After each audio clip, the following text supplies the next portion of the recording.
Well, thank you. And forgive me, I need to have my water bottle with me. I made the mistake of a couple weeks ago in Vegas, middle of a heat wave. Thought I'd try and go golfing at 115 degrees. Oh, Don't try it. I lasted 4 holes. I grew up in Vegas. It's hotter now though. Yeah, it was not a smart move. And, although I said that I have 4 sons, I have 4 biological sons, but I have 8 boys, actually. So 4 biological, 4 Hanai. Hanai in Hawaiian means they became part of our family. So ages 26 through 34. So a little bit about me, other than the fact I grew up in American Samoa. How many of you are familiar with American Samoa? Not too much. Okay, it's a small, tiny little island, about 52 square miles, 16 degrees south of the equator. Very, very, very, very, very tiny place. And it was a beautiful place to grow up. So when you talk about very rural, 1 flight a week, I grew up in public school system. My mom was my school principal. Education was very ingrained in us. In American Samoa, there was only a couple ways to get off island. You either got a scholarship or you joined the military, or if you were lucky, like I was, your parents were able to afford a college education for you. And I ended up going to New Mexico State. When I was a sophomore in college, I found I was having a little boy. So at 7 months along, I went back to American Samoa. And I had my oldest son, who's now 34. And when I was 19, my parents told me I could go back to college at New Mexico State. But there was one consequence. I would have to leave my son in American Samoa. So for 3 years, I did not see my little boy. I went back to college. And I was very lucky that I was able to go back and get a college education. I graduated with my degree in marketing and advertising, and I was actually able to get a college degree to get a job in advertising with a company in the newspaper. And it was a company on the Big Island of Hawaii. And I actually got my degree and got a job in my degree, which was also unusual. And they also paid to move me from New Mexico State in Las Cruces and moved me to the Big Island of Hawaii. Where? In Kona, Kailua Kona. The island of what? Big Island of Hawaii. Okay. And they even put me in a hotel room for 2 weeks. It's pretty expensive on the Big Island in Kona in Hawaii. I was 23 years old. And my parents told me, here was the deal. You had to get a good job in order for you to get your son back. So I had a lot of pressure on me. I had to work hard and I had to have a good job and I had to make money. And so I was kind of doing all 3. I had a good job, I was working hard, and I was making more money than I thought I would ever make. And back in 1991, $26,000 a year sounded like a lot of money. But 3 months later into the job, reality hit. And I'm going to talk a little bit about reality in the real world, because you're going to get hit with a lot of reality. And part of being a leader in the real world is knowing how to roll with the punches. And keep in mind, when you're a leader in the real world, you're not just rolling with the punches with yourself, right? You're having to roll with the punches and make sure that your team is able to roll with the punches with you.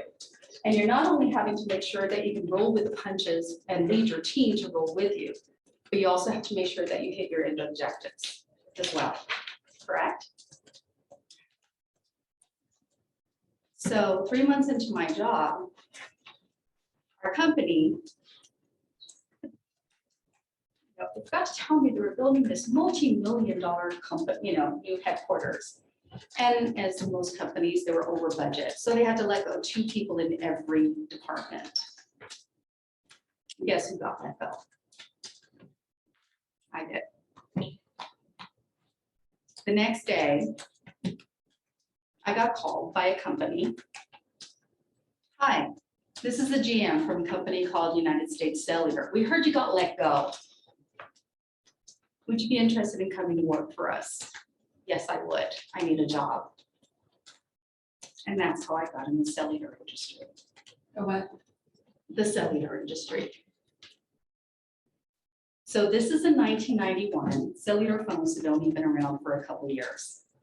Okay, and this is before the word wireless even came about, but that's how I got in the cellular industry. I ended up in sales by fluke. The reason why I ended up in sales and the reason why I'm telling you about this is I am not a salesperson by personality. I am not a salesperson because I am more of an introvert in reality. When I applied for the sales position, I was at the end of my probation period. I thought I was doing a pretty darn good job during my probation. I was the admin. I was learning inventory. I was learning everything I was supposed to learn, and I thought I was doing good.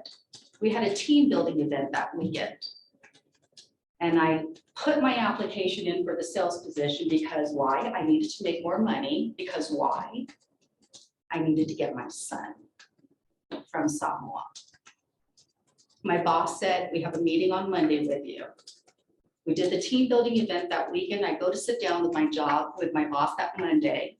He sits down with me and guess what he tells me? I don't know how to tell you this. It's been great working with you, but I don't think it's working out.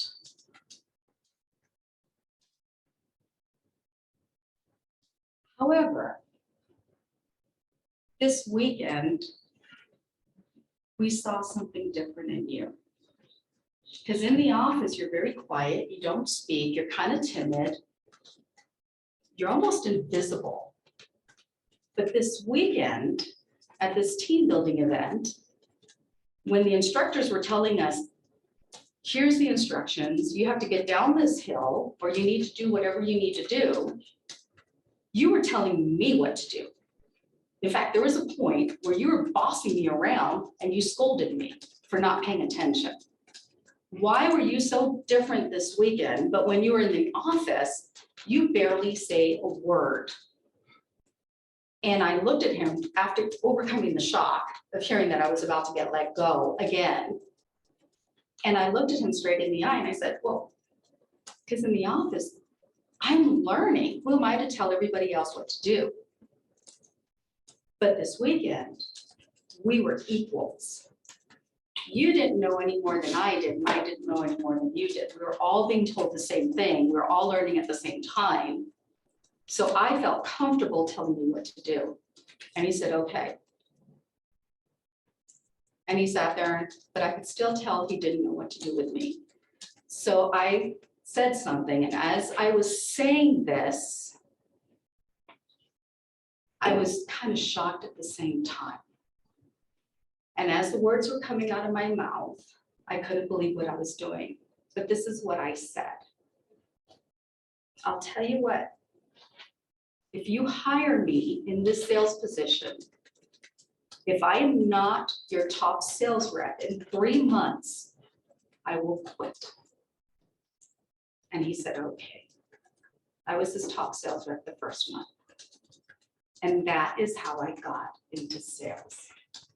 And I was in the sales career for 28 years in the wireless industry. In 2003, our family moved to Las Vegas. It opened up a new world for me in sales. I was still uncomfortable being in sales. Again, it's not my personality. Before then, I had opened up the Maui market as a store manager, and I was working for Verizon. Prior to that, I had worked for other wireless carriers. I was working for a different company when Verizon came to me, actually. I'm going to go back a little bit. I was working for a different carrier, another major carrier. Verizon actually walked into my store. I'm sorry. What was that carrier? Oh, I was working for Sprint. Okay. And Verizon actually walked into my store. And I recognized them. I was like, oh my gosh, I know who they are. They're that new company that just opened in Hawaii. I can't believe they had the audacity to walk into my store in front of my employees, but they did. And they told me we're opening up and we heard you're the best. Would you like to apply for us? We're opening a new store. We want you. And that's how I came to work for Verizon. Then I moved to Las Vegas. And there's now all these other new opportunities for me in sales. And in sales at that time, we had the opportunity to go into sales. And when you started in sales in retail, you stayed in retail. If you were in business sales, you stayed in business sales. If you were in indirect sales, and indirect sales, you know, the kiosks that you see, or you'll see a store that says Verizon, but it's not owned by Verizon. It's a private owner and they sell Verizon service. That's indirect. It's a different division of Verizon. You stayed in that division and you worked your way up. Well, I didn't agree with that. I wanted to learn all the sales channels because I felt that would make me a better person. That would make me more well-rounded. But you didn't do that back in 2003, 2004, 2005. But I wanted to do that. So I did what we call jump ship. And everybody thought I was crazy for doing that in Las Vegas. And I started jumping ship. And I started learning different sales channels. And people were kind of surprised that I was actually being hired by the other sales channel, because that was half the battle, getting the other sales channel to want to hire you. The other half of the battle was not starting at the bottom. If you're going to go to another sales channel, you usually have to start at the bottom. I couldn't afford to do that. I now had 4 boys and I was married. So I couldn't start at the bottom. I had to make sure I was making more money. So I would convince the other manager to hire me at a higher position and make more money. And I would jump to another channel. Then in 2008, still in sales, I went to business sales. And that was a huge career move. The reason why I'm telling you this, that was such a huge career move. It was completely unheard of. It was so unheard of. I was told, one, I was the only person in the state of Nevada to ever do that. 2, I was probably the only person in the whole west area of the country to ever do that. And 3, I was probably one of the only few people in the entire country to ever do that. To move from retail to business sales. But I didn't just move to business sales. In business sales, there's small business and there's major account business. Major account business is a higher sales position. I had 0 business sales experience and I went straight to the major account business sales. Completely unheard of. I was given all the hand-me-down accounts that nobody else wanted. Now, this is in 2008. Does anybody remember what happened in 2008? The recession. Yes. I'm living in Las Vegas. What's the biggest industry in Las Vegas? Tourism or casinos? Correct. Guess what account I was given? Hotel casinos. At that time, Verizon, one of the reasons I was given the hotel casinos was my coworkers, who there are 5 women on the major account business team. I was the 5th. The other 4, they'd been in business sales for a long time. They were amazing salespeople. I was in awe of them. They loved the accounts that they loved. The accounts they kept were the accounts they were successful in. Everybody knew the recession was coming. The hotel casino business was a business that Verizon hadn't really tapped into well, believe it or not. Another carrier was more successful than us in that field. I was also given utilities, I was given healthcare, I was given banking, I was given real estate, I was given a ton of different accounts that nobody wanted. But hotel, casinos, and utilities were the biggest. About a month into my job, I had just finished training. And I realized business sales is a whole different world than I ever realized. Because it was very different from indirect, and it was very different from retail.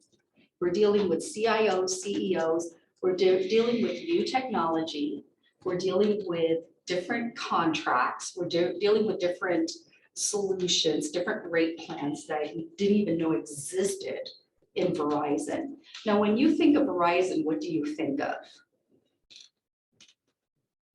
Can you hear me now? The commercial. You think of coverage, Mm-hmm. okay? Then that commercial, I mean, can you hear me now? Can you hear me now? So what else do you think of? Internet. You think of broadband, internet connectivity, which connects to the network.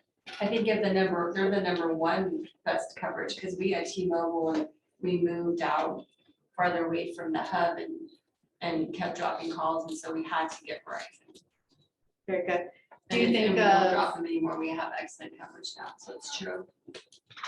do you think of water meters?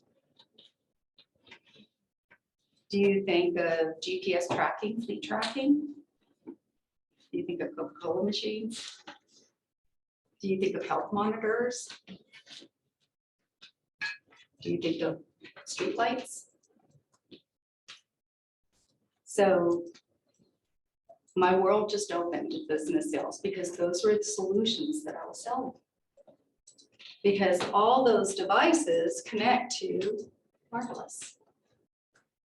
They all need wireless connectivity. They control the streetlights with wireless connectivity now. Health monitors are controlled by wireless connectivity. You know, so, and it goes on and on and on. And so those are all new solutions that I didn't even know existed. You know, then you have all this other stuff that we had to learn. So my mind was like going like this, right?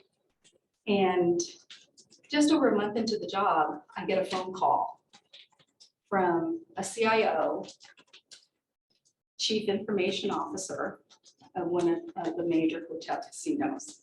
And he calls me up and he says, we need a distributed antenna system installed in our hotel casino of our new tower by XYZ date.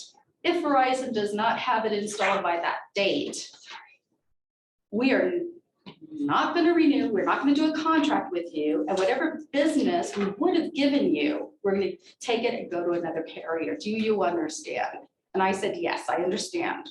No problem. Gotcha. I hang up the phone and I call my network person and I was like, Tom, what's a distributed antenna system? Yeah, 1 month into the job. And he tells me it's basically the signal can only go so far into a building, depending on what the building's made out of, the signal can't penetrate, okay? And a lot of the buildings are 30-story buildings, right? Signal can't go up that high either, and it can't go down in the basement. So there are these nodes that we install in the buildings, it costs a lot of money to pull the signal inside. So that's a distributed antenna system. And I was like, I need one of those. How long does it take to get one installed? He said about a year.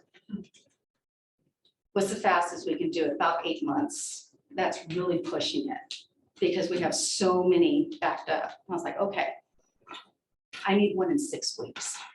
That's my deadline, or we're gonna lose this big account. Not gonna happen. Not going to happen was not an option for me because I have 4 other amazing colleagues who I felt pull it off. How many of you have ever heard of the word imposter syndrome?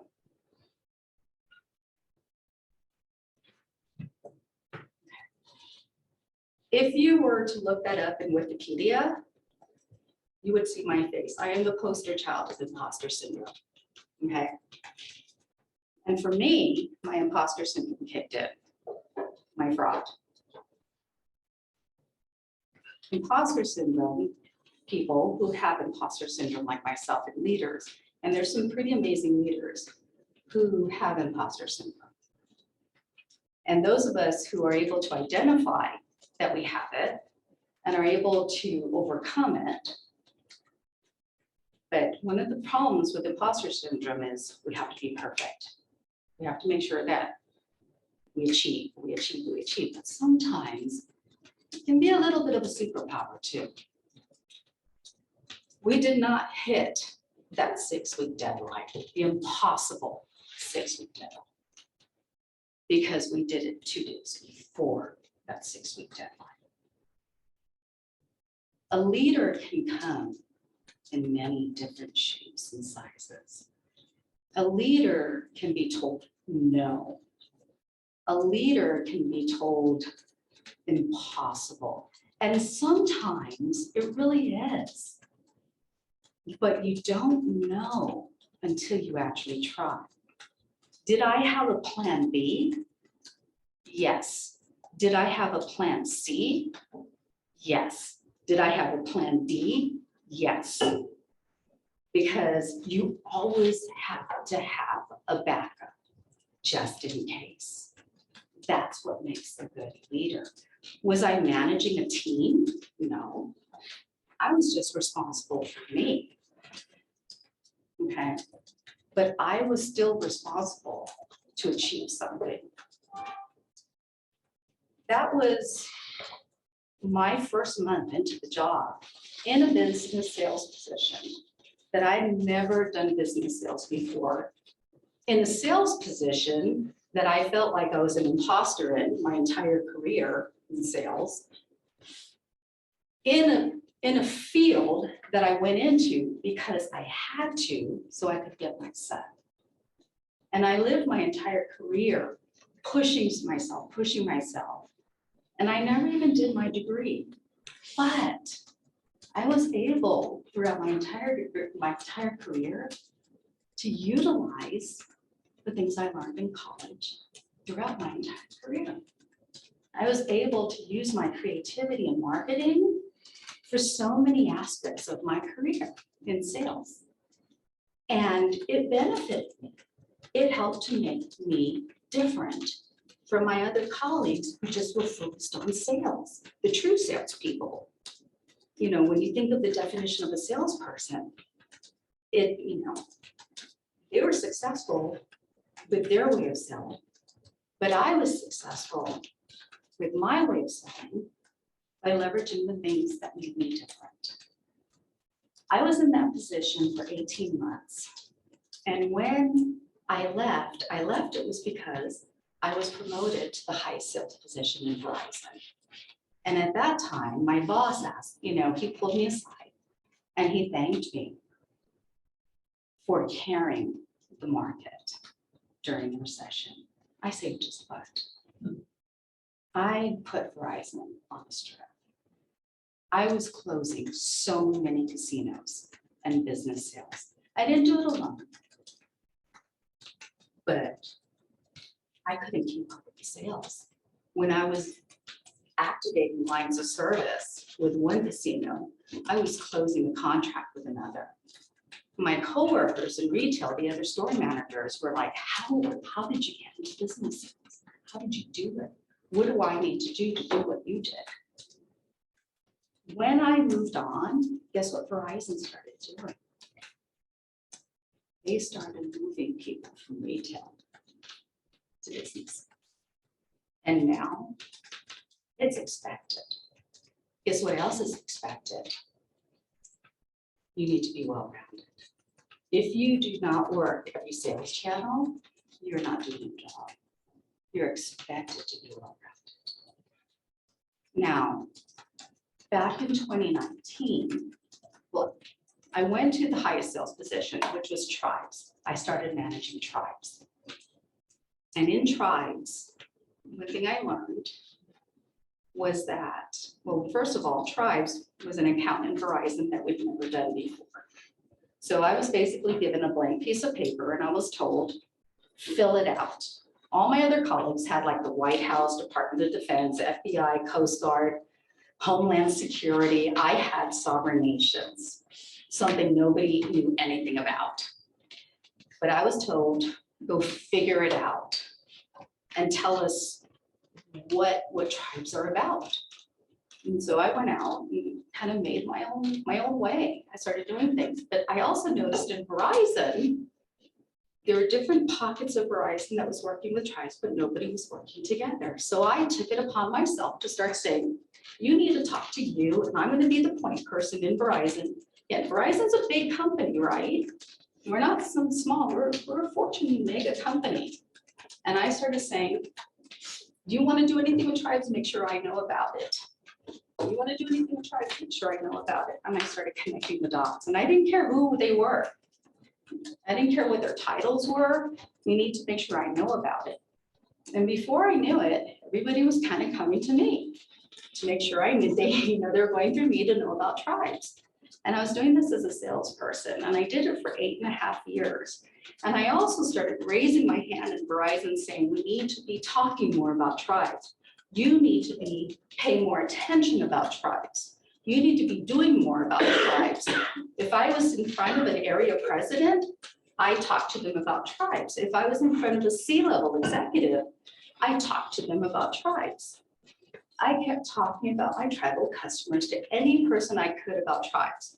And I kept telling those leaders why tribes were important to Verizon, why their division should start paying more attention to tribes, why, as a leader, they should start understanding tribes better. In 2011, Verizon was barely knew anything about tribes. I'm proud to say that today, all that hand raising, Verizon, we have trainings on tribes. Every division across our entire organization has strategies on tribes, are talking about tribes. I am in contact every week about tribes. I work with our chief strategy officer. She's number 2 in the company about tribes. I have relationships with senior VPs across network, marketing, every division about tribes. Raising my hand, raising my hand. I don't even have a high title. Does it take a C-level title to be able to talk to a C-level executive? Does it take having to have a senior VP title to be able to talk to a high-level title? It doesn't. It just takes being able to tell them something that is compelling. It takes being able to tell a leader something that will resonate with them, that they can understand, that they can see and connect the dots, and they can see how it brings value to what they're responsible for within the organization. The title of tribal liaison, guess who gave me that title? Me. Back in 2011, when they first told me to take over the tribal accounts. Because when I first went out with my customers and I met them, I said, I'm a client partner for Verizon. And they said, what does that mean? I have no idea. I'm a tribal liaison for Verizon Mark. Okay, now I understand what that means. And that title stuck. When Paul Associate Dean introduced me today, my title is Director of Government Affairs, right? I'm not in sales anymore. Back in 2019, I jumped ship again. I left sales. And I moved completely to a different division of Verizon. Division I didn't even know existed. And I now have coworkers, colleagues going, how did you do it? How did you get to this position? I now work with our legal team, general counsels. Our team are made up of lobbyists, lawyers, I have an amazing group of leaders. My favorite part of this job is I work with council members, governors, mayors. I oversee the states of Utah and Nevada. I help our network team build out. When they have an obstacle, I get called to see how I can help them. When our sales teams need help, they call us to see how we can help them. I get every day is a different experience for me, and I love living on edge. I love living where every day is different. In sales, it's always the same thing. You close a sale, you move to the next one. You chase a sale, you close the sale, you move to the next one. It would get very redundant, and I would get very bored. But in this position, every day is a different challenge. The other thing I get to do is I get to work with foundations. I get to work with nonprofits. I get to coordinate volunteer efforts. And I get to work as the official tribal liaison, but for the whole country. And I get to work with executives across the whole country talking about tribal work. It's an amazing, amazing job. And the people I work with, the leaders I work with, what I love about them most is they're very authentic. I'm talking about lawyers, general counsels, you would assume would be very like serious and always just very stoic, right? But they're very down to earth people. They let you be yourself. They let you make mistakes, and they don't berate you for making mistakes. We rarely make mistakes, our team does, because we hold ourselves at such high caliber. Even though we don't lead people, we are leaders. Because by the time we get to this position, we've had to prove in ourselves in so many different ways of achieving results. And we've had to prove ourselves in so many different ways that we can achieve greatness in unusual ways. So they trust us.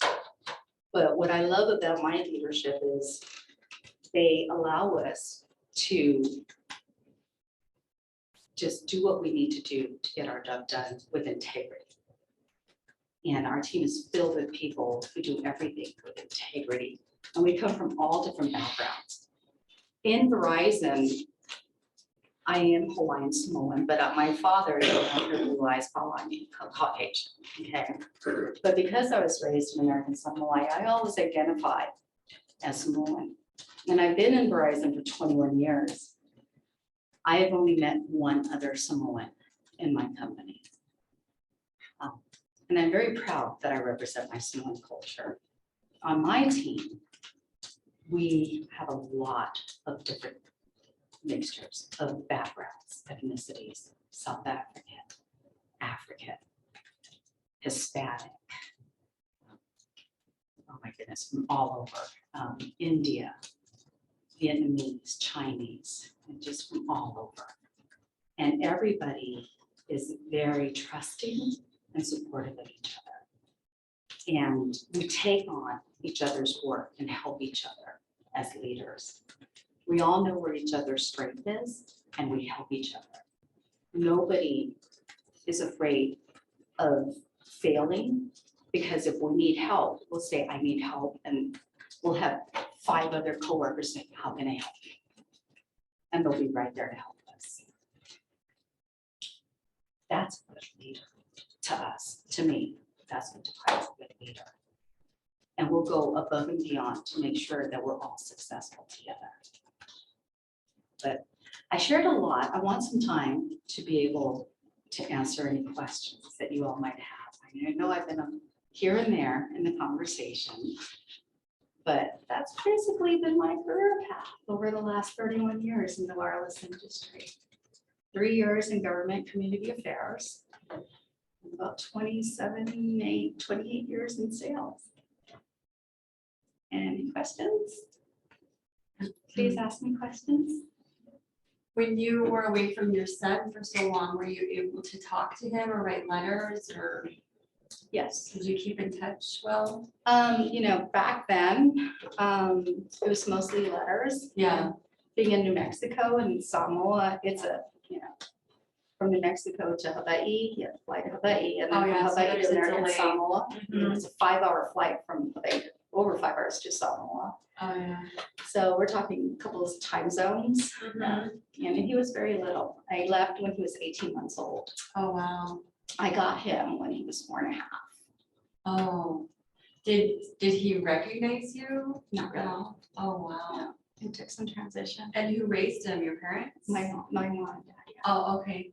Yeah, so it was really hard. My first semester in college, I pretty much slept the whole semester when I went back because I was so sad. I was in such a depression. All I did was draw pictures of it. I remember and write letters. Yeah. It was a tough semester. And you didn't get to visit? Why couldn't you visit him during the summer? Too much time and money. Yeah. Yeah, it's, even Christmas was too hard, 2-week vacation. Yeah, it's just too hard to get down there when there's only one flight a week. Oh, okay. And even now, I think the airfare even now is $1,000 just to fly to Oahu. That's really. I think it's over $2,000. Yeah, it's expensive. Heart-wrenching to be away though. Is he doing well as an adult? Oh yeah, he's 34, living in Vegas. I have a 6-year-old grandson, Kainela, and see them all the time. Yeah, he's doing well. He's doing very well. Married, and I have the best daughter-in-law of my 8 sons. He's the only one married. I have 7 more sons to marry off. Oh, wow. Looking. Never got it. Nope, still looking. What is the difference between business and retail selling? And what were your biggest challenges for in those? Oh, goodness. Okay, so retail is the retail stores that you see. So you're selling to consumers, your personal phone lines. So and then business sales, you have your small business. So you're selling to business, like small business who have 5 employees, 2 employees, sometimes upwards of 50 employees perhaps. And then you have your mid-level business that maybe have to 100 employees, and then you have your major business that have 500 employees, and then your enterprise business like the Toyotas of the world, the big companies, the big corporations, Intermountain Healthcare. Then you have your federal business, the governments, the cities. I've done all the business levels. Well, I didn't do small business, sorry, but I did major accounts and I did federal. Now, the obstacles in the retail, you don't go. You have to you can only sell when the customer comes to you. Back in the day, that was the challenge. It's changed a little. Now the retail stores can do small business. So it's shifted a little, but that was the challenge in the retail at that time. You had to wait for the customer to come to you. So you're trying to call them to come to you. In the business sales, especially small business, a lot of knocking on doors. In the major business sales, it's competitive. It's all about the rate plans and coverage. But the reason I think, and I was told I was so successful, was they trusted me. I had an approach where my philosophy that I took on from the very beginning when I first said, I'll be your top sales rep in 3 months, I took the philosophy of an informed customer is the best customer. And I stayed with that philosophy my entire career. So I would go above and beyond to make sure my customers knew what they were getting. They understood the rate plans, they understood everything.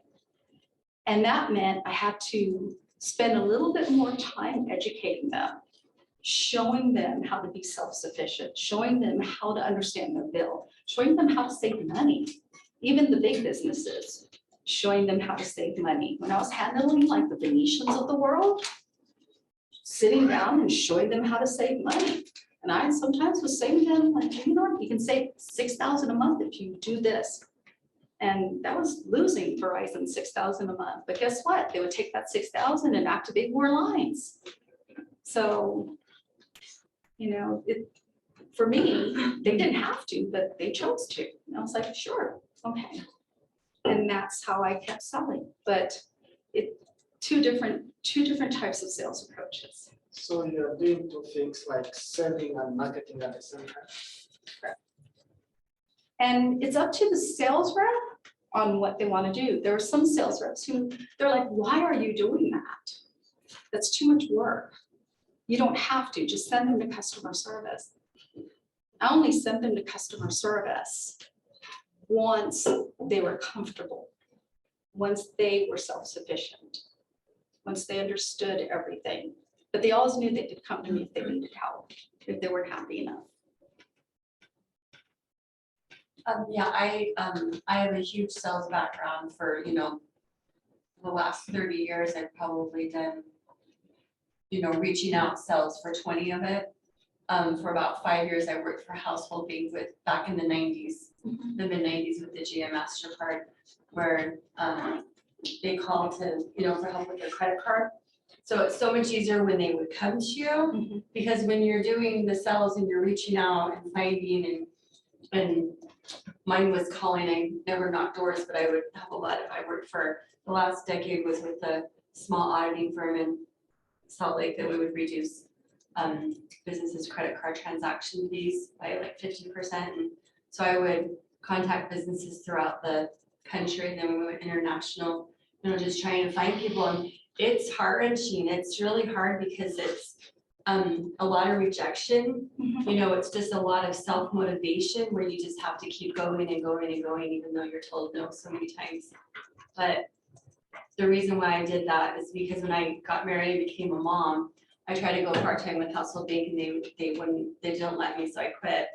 And then I just started doing part-time, reaching out sales because of being a mom. So I had time to stay at home with my kids more, and then I started, working from home with the calls and stuff. But yeah, it's a lot harder to find people than to have them come to you with like retail or phones where they're doing inbound calls. But there's a lot of, I like the rush of it, of getting that sell done, like you're saying, with you have to close and start over and stuff. But it's been, and then you got the nice thing too is when you have business sales that you're reaching out, there's going to be commission. It's more likely when you're finding the people than them coming to you. I mean, it could be, but for me, that was my experience. That, with the commission, it's when you're finding them. So. Yeah, and sales is where the money is. Like I had an engineer one time that when I was managing, the most employees I ever managed was about 20. And I was managing a retail, one of our flagship stores for Verizon in Las Vegas. It was one of the largest in the West Coast. And it, but one of the best employees I ever had, he was an engineer by trade, but his personality, he missed being with people. I mean, he was an extremely smart guy. And I hired him because he had the right behaviors. And that's something too, that you just can't forget, that if somebody has the right behaviors, that's what you need to focus on as a leader. You can't look at, if you're hiring somebody as a leader, you can't just look at what's on paper. You've got to pay attention. Do they have the skill sets? Do they have the right behaviors? He ended up having to leave sales because the federal government wanted him, and he had one of the few credentials in engineering to do what the federal government needed, and it was a lot more money. They needed him to rebuild a Kaho'olawe that had been bombed, and he had the skill sets to do it. It was going to make a ton more money doing it, but he was one of my best sales reps. And so as a leader, any questions about leadership? Because I know we're running close on time here. But what do you look for? What do you want to be in a leader? What do you see in a leader that you'd like? Or what do you see in me? I think that I'd be curious. I think a good example is important, like you said, integrity. To have you have to have an example to be able to do. I was gonna ask. Oh, I love your. Oh, thank you. No, I finally I got old and said, I'm tired of going to the hairdresser. Grew it out. But I was gonna say, I recall that you saying you're like an introvert in the office. What got you out of that, or was it just like the saying of like you're gonna lose your job, or was it like just the motivation of like trying to get money for your son to come to you, or what motivated you or like got you to this? It was all the above. I mean, if you were to find me in college, I was the one that stood on the wall and just watched everybody. And even now, if I were to go to class reunion right now, I'd probably be the one standing on the wall just watching everybody like this. You know, but when I come into the business world, I put on my business hat. And what pushed me to do this, even to sign up for something like this, it's pushing me. I'm in the business world. I put on my business hat. I do this because it pushes me to do something that I get out of my comfort zone, and that gets me stronger, and it makes me a better colleague. It makes me a better leader. If I don't, how can I grow? I want to grow. I want to be a better leader.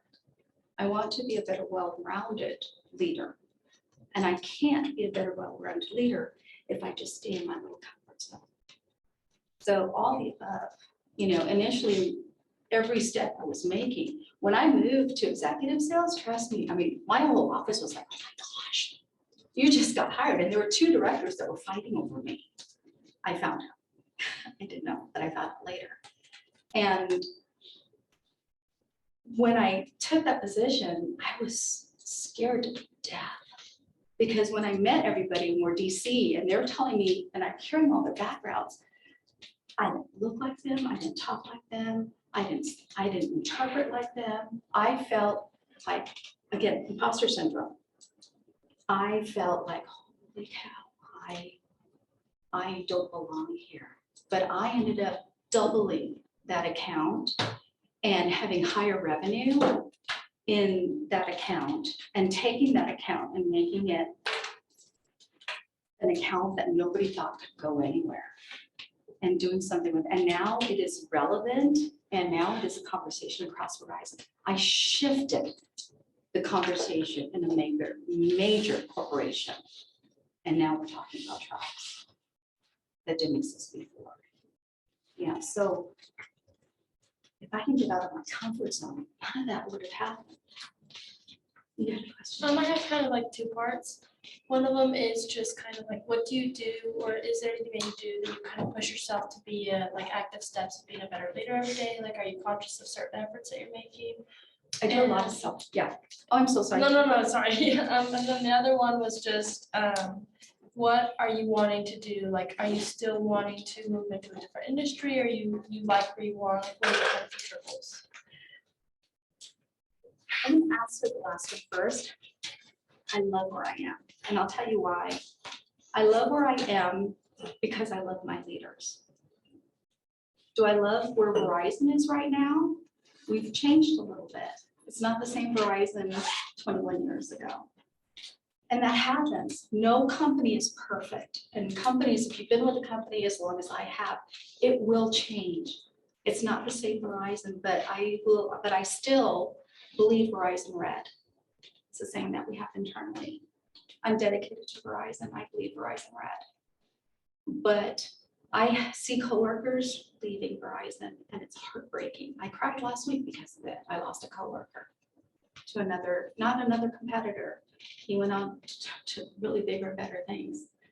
I'm very proud of him. But I stay because I have an amazing team. And the grass is not greener on the other side. I don't know if I will ever find an amazing team. And the reason I have an amazing team is because I have an amazing leaders who trust us and empower us and believe in us. They believe in me. They took a leap of faith. I say, and they said, no, it's a no-brainer when we met you to hire somebody from Stanton to this job. It was not a leap of faith. We wanted you, and I've shifted things. So, and the first part, I'm so sorry. You're okay. I just was wondering if there's anything like you do specifically. Yes, thank you. I do a lot of self-reflection. a lot of self-reflection. And I asked if I could get feedback from all of you after, if I could be sent feedback, what you think of me. And I will digest it. What can I do better? What made sense? What resonated? What did you see in me as a leader? Well, do you think I could have done better as a leader? I take a lot of self-reflection. I look at it and see where I can improve.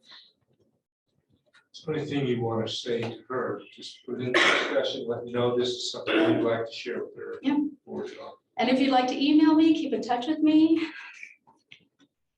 please. You know, I do keep in touch, mentor, you know, ask advice. I will go out of my way.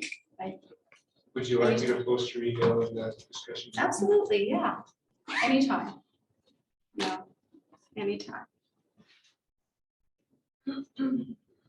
What's some of the nonprofit stuff you do? Oh, that's a fun part. Last night, I got to celebrate Heart of America. I gave a speech and somebody else wrote it, so I just have to read it. But I get to give out grants to foundations, and that's the fun part. Coordinate volunteer events.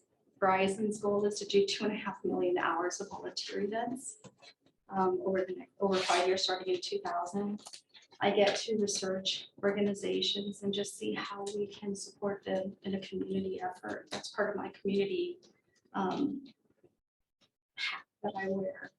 Just help to make sure that Verizon is embedded in the community, and that, you know, when people think of Verizon, they, you know, in the community, if I'm doing my job right, my name comes up, because I need to be the face of sorts, you know, I have to make sure I do the right thing.